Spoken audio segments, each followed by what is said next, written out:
अनेक कलाकार शून्यातून विश्व निर्माण करतात. अभिनेता अशोक सराफ त्यांच्यापैकीच एक आहेत. त्यांच्या करिअरच्या सुरुवातीच्या काळात त्यांच्याकडे प्रीमियरला जायलाही पैसे नव्हते.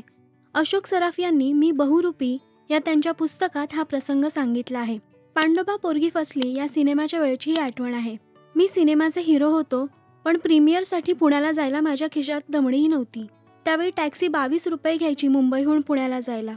माझा चेहरा पाहून या सिनेमाचे निर्माते दत्ताराम शेठ यांनी चौकशी केली. मी प्रामाणिकपणे त्यांना माझी अडचण सांगितली. हो काय असं म्हणून त्यांनी खिशात हात घातला आणि 100ची नोट काढून माझ्या हातात दिली. त्यावेळी 100 रुपयांना खूप किंमत होती. स्टेट बँकेत माझा पगार 200च्या घरात होता.